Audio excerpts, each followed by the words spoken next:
Pero tú, Timoteo, eres un hombre de Dios, así que huye de todas esas maldades. Persigue la justicia y la vida sujeta a Dios, junto con la fe, el amor, la perseverancia y la gentileza. Pelea la buena batalla por la fe verdadera. Aférrate a la vida eterna a la que Dios te llamó y que declaraste tan bien delante de muchos testigos. Te encargo delante de Dios, quien da vida a todos, y delante de Cristo Jesús, quien dio un buen testimonio frente a Poncio Pilato, que obedezcas este mandamiento sin vacilar. Entonces nadie podrá encontrar ninguna falta en ti, desde ahora y hasta que nuestro Señor Jesucristo regrese. Pues en el momento preciso, Cristo será revelado desde el cielo por el bendito y único Dios Todopoderoso, el Rey de todos los reyes y el Señor de todos los señores. Él es el único que nunca muere y vive en medio de una luz tan brillante que ningún ser humano puede acercarse a Él. Ningún ojo humano jamás lo ha visto y nunca lo hará. Que a Él sea todo el honor y el poder para siempre. Amén. ¿Sabe qué? Si hay, desde que éramos chicos, alguna situación que nos ponía nerviosos, eran cuando en el colegio nos decían, hay prueba, hay examen, y ahí como que se nos complicaba un poco, ¿sí? Saquen una hoja, ¿no? En mi tiempo era una tabla de piedra, donde tema 1, tema 2, no se usa más, ¿no? Bueno, se ve que se modernizaron. Pero bueno, la realidad es que cada vez que venía una prueba nos poníamos nerviosos y bueno, mucho más allá de que si supiéramos o no tanto, los nervios siempre estaban. Así que veníamos hablando acerca de este Timoteo, un varón que tenía una expectativa, con todo el argumento que le daba Pablo acerca de lo que le iba a acontecer cuando llegara, que había una carta que venía acumulando un montón de situaciones. Pero me sorprendió acerca de este versículo número 11. Dice, mas tú, hombre de Dios, huye de estas cosas y sigue la justicia, la piedad, la fe, el amor, la paciencia y la mansedumbre. ¿Qué es lo que me llamó la atención? Entendemos que le mostró todo lo que pasaba. Timoteo había llegado a Efeso y encontraba una iglesia desordenada, que había perdido el rumbo, una falta de doctrina, se habían infiltrado maestros que no estaban predicando lo que tenían que predicar, había líderes pecaminosos y herejías, impiedad, tolerancia al pecado, y esto tenía que arreglar. Imagínese con este panorama, vuelvo a decir lo mismo, estaré a la altura, estaré preparado, y allí estaba este Timoteo, no dudando. Uno porque se pone por ahí en esta posición, ¿qué pasaría si yo estaría en esta situación? Y bueno, yo estaría más que nervioso, sabiendo que no iba a encontrarse al lugar donde iba gente que lo aplaudiera, sino gente que iba a estar preguntándose por qué vino, quién lo mandó, por qué, para qué. Vendrá a cambiarnos lo que estamos acostumbrados a hacer. Y sin embargo, allí estaba. Pero allí toda esa selección que usted puede ver allí de lo que estaba pasando, acuérdese cómo empezó. Dice, en aquel tiempo estos hombres, y puso una lista allí, hombres que amaban el dinero, el materialismo, hombres que amaban el mundo, hombres del enemigo, hombres que sabemos dónde iban a ir. Pero sin embargo, acá hay una palabra que diferencia lo que venía hablando este Pablo y anunciándole de lo que se iba a encontrar, y le puso ahí, hombre de Dios. Hombre, y eso me llamó la atención a mí.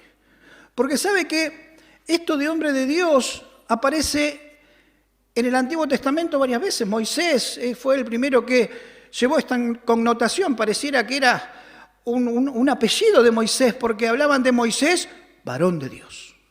Y ahí aparecía en varios lados, aparecen números, aparece como aquel que es varón de Dios. Y digo, ¿por qué esto de varón de Dios? A usted quizás un día le dicen, usted es un varón de Dios. Y por ahí alguno dice, che, no le digas así, porque a veces, a ver si todavía se enaltece. La realidad que se enaltece porque le digan varón de Dios. No entendió nada. ¿Sabe por qué? Porque lo que le está diciendo ahí como varón de Dios es que tiene un dueño. Es que le pertenece a alguien. El que está ahí con una razón y el que está cuidándolo seguirá haciéndolo. Usted, varón, mujer, si le dicen varón de Dios es que tiene pertenencia y por consiguiente tiene que estar reflejando aquel al cual lo envió a hacer algo. Y quiero decirle que todos acá, los que estamos en este lugar, somos varones y mujeres de Dios. ¿Por qué? Porque tenemos un dueño. Ya no nos manejamos como nosotros queremos. Estamos dispuestos a obedecer lo que Dios demande de nosotros. Y hermano, pero no sé si me falta, te mandó. Y ahora vamos a ver cuáles son algunas cualidades que le pide al varón de Dios y que le habla en esta carta. En vez de un saludo parece que quiere ponerlo en forma, que se levante. Algunos podemos encontrar algunos pasajes en los cuales es necesario que Dios le diga a Israel, gusano de Jacob, algunos como Saulo, y le puso Pablo porque era poca cosa. Pareciera que en algunos casos Dios tiene que decirnos, tranquilo, estás ahí abajo, pero eso no quiere decir que no haya alguien que esté arriba. Ese es Dios. ¿Sabe? Que en este caso lo que quiso Pablo hacer con este Timoteo es decirle, fortalécete, porque no sos cualquier cosa, porque te preparaste para esto, porque estuviste conmigo y supiste cómo emprender, cómo enfrentar cada situación. Y por más que vos creas que todavía te falta, Dios le está diciendo, varón de Dios. ¿Y qué significa eso? Que le pertenece a Él. Y Él cuida lo que es de Él. Él cuida lo que Él eligió. Él cuida aquello a lo cual Él llamó. Y el hombre de Dios, y lo vamos a leer ahora, ¿sí? Huye. ¿Y dónde está la valentía? Hay una frase que a veces le digo a mi familia, es, huyamos mis valientes, pero era más para saber de que tenemos que estar en otro lado, ¿sí? Los valientes huyen también, pero ¿de qué huye? Imagínese, quiero escuchar respuestas. ¿De qué huye? Del pecado, huye de aquello que hace mal, huye de aquello que puede contaminar nuestra fe. Mas tú, dice la palabra, el primer versículo que leímos, huye de estas cosas. ¿Le ha pasado a usted, me ha pasado a mí? ¿Cuántas situaciones a usted le llegaron y empezó a dudar? No se puede dudar porque usted tiene que tener fe, pero a veces las dudas llegan y a veces comprometen nuestra vida. ¿Sabe qué? Esto de huir también es de buscar. ¿Buscar a quién? Rápidamente, buscar las cosas de Dios. Aquellos que nos fortalece. ¿Y cómo busca usted a Dios? en oración, por su palabra, mediante aquello que le reconforte. Usted, como yo, va a pasar situaciones difíciles y comprometidas, pero no quiere decir, porque después lo vamos a leer también, que tenga que huir de la batalla, una batalla que todos tenemos que librar, una batalla que no podemos negar. Usted cuando sale de su casa, hay una batalla que se cierne sobre usted. Va a haber dudas, va a haber conflictos, va a haber situaciones, va a haber un montón de cosas que a usted le va a llevar a tener que recurrir ni más ni menos que a Dios. La palabra me habla de que debemos huir de aquellos que nos hacen mal, ir a algo que dice la palabra allí, justicia y piedad, dos cosas que están allí inmersas en la vida cristiana. Dios ama a aquel, dice allí Proverbios 15:9, al que busca la justicia. Y a veces nosotros nos podemos entorpecer, podemos llegar a confundirnos en cuanto a qué buscamos. Si yo le digo a usted qué es lo que busca o para qué vive, cuáles son sus expectativas de vida, quizás usted me pueda dar un montón, una lista larguísima. Me gustaría esto. Y el asunto de la justicia puede quedar quizás en otra lista. Pero creo que cada uno de nosotros, conforme diga, como dice la palabra, pueda estar buscando la justicia. Porque dice que el que busca la justicia, Jehová le ama. Dice, justicia, hacer lo correcto. ¿Y qué es hacer lo correcto? ¿Correcto para quién? ¿Para el hombre?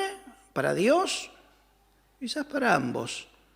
Hacer lo correcto es saber que cada uno tiene un dueño, representa a aquel que le da vida y por consiguiente debe hacer lo correcto. Aunque el mundo no lo quiera, aunque el mundo no esté predicando eso, usted sabe lo que es correcto. Hay una voz también, si por ahí no tiene la palabra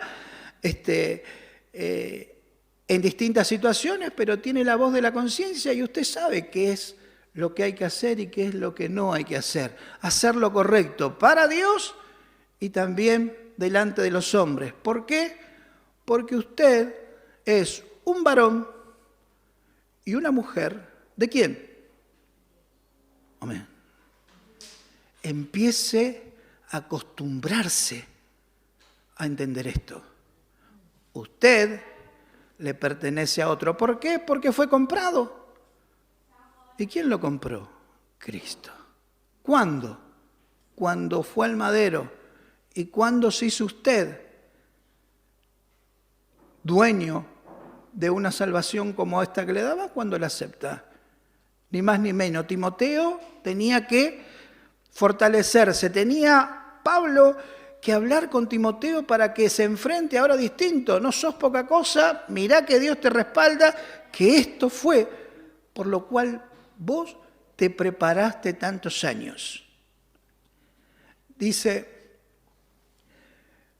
que también busque la piedad. Significa esto de un corazón adorador, un corazón que quiera agradar a Dios, un corazón que busca hacer la voluntad de Dios. Y esto de la piedad también nos va a llevar, esto es para afuera, esto es para los demás. Usted no tiene piedad con usted mismo, demuestra la piedad con otro. ¿Y por qué la demuestra?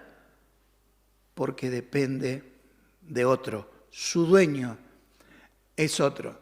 Y sigue diciendo, todavía no salimos del primer versículo leído, la fe, el amor, la paciencia y la mansedumbre.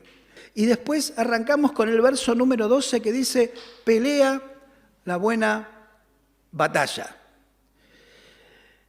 ¿Y cuál es esta buena batalla? Quizás tanto usted como yo, con este asunto de prepararnos y de hacer lo mejor que se pueda, libre una batalla. Algunos la tienen con una persona, porque piensan que eso es lo lógico, y la realidad es que cada uno pelea con uno muchas veces. Cada vez que encontramos a nuestra vida haciendo cosas que por ahí quisiera hacerlas distintas, viene esa pelea.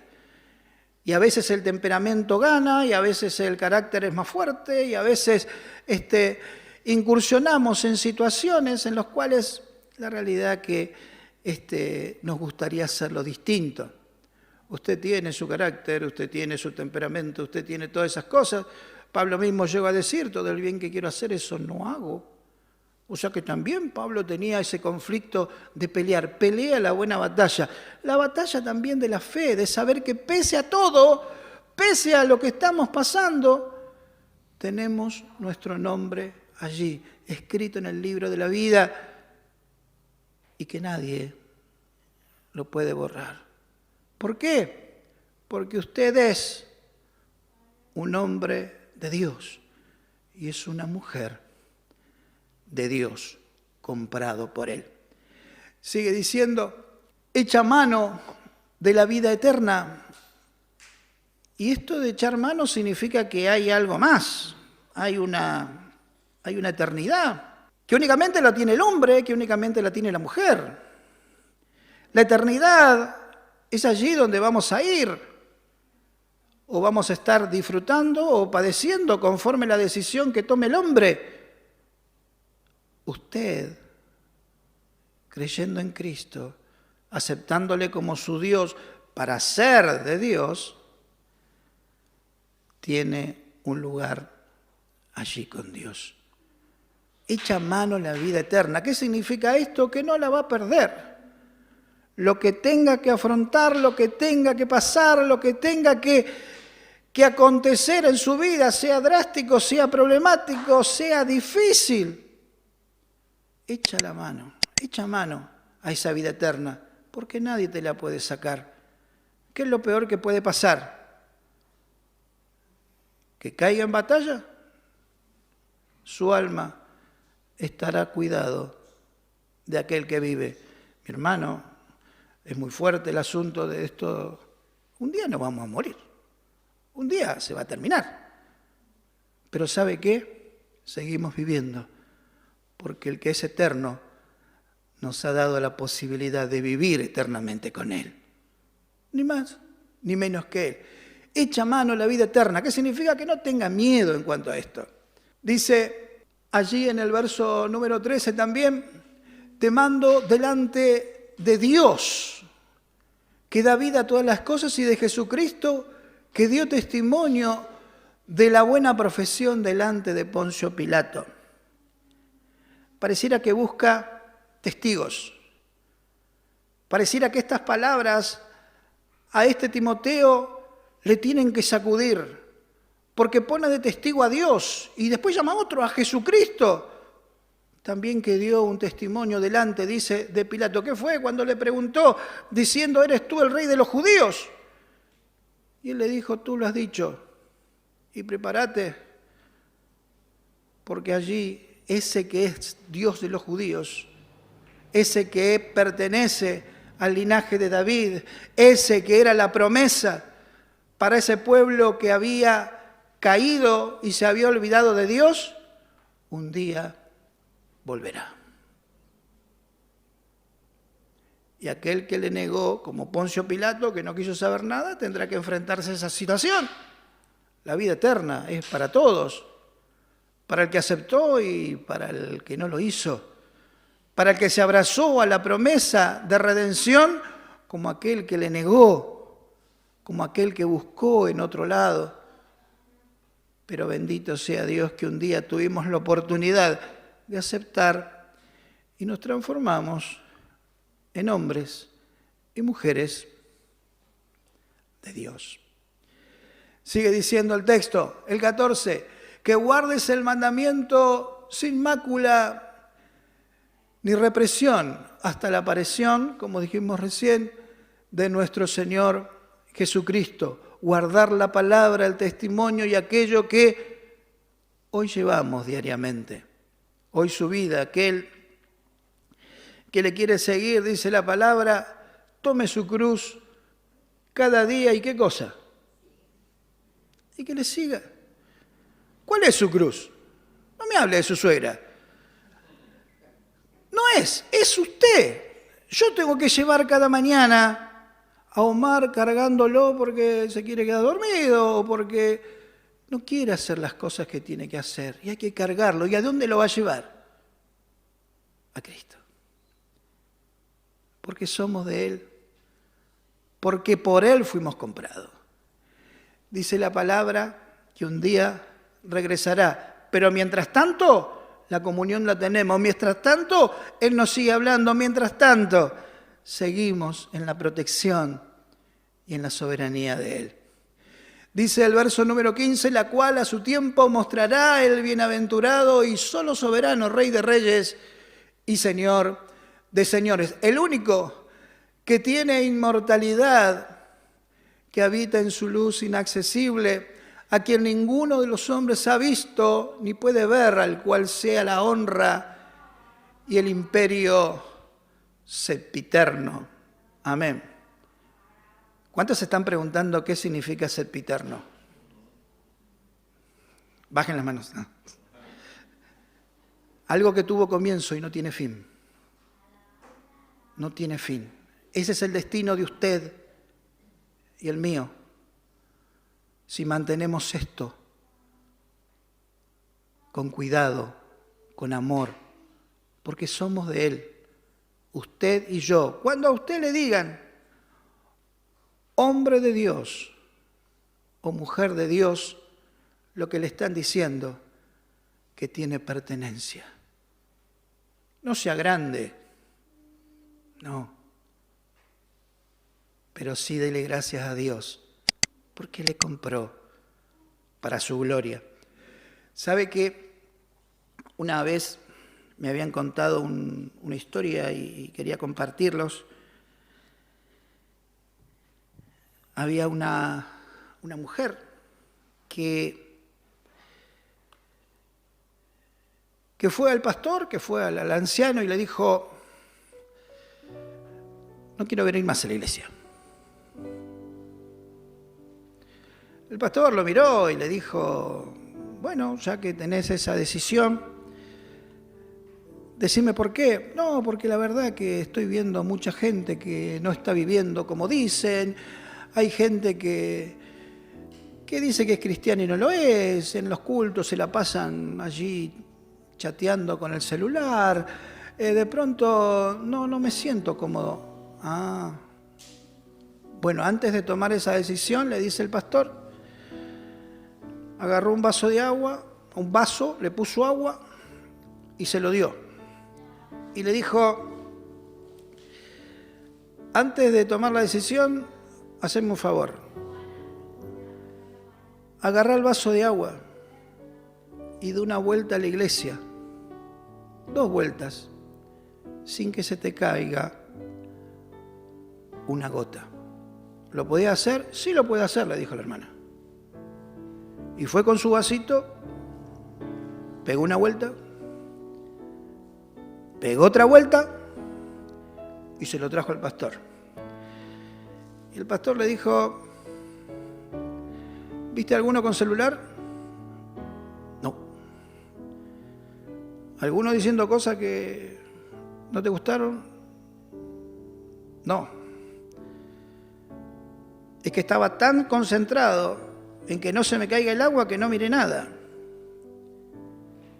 Y a veces Dios nos tiene que decir así, que nos concentremos en Él.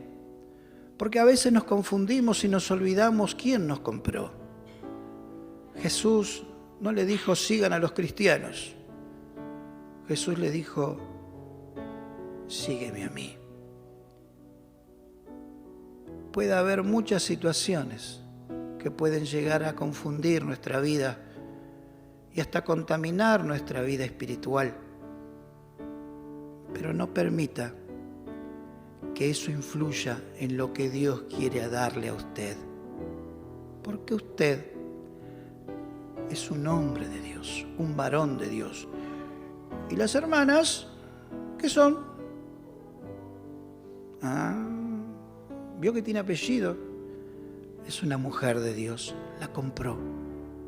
Solo Él lo pudo hacer. Mírelo a Él.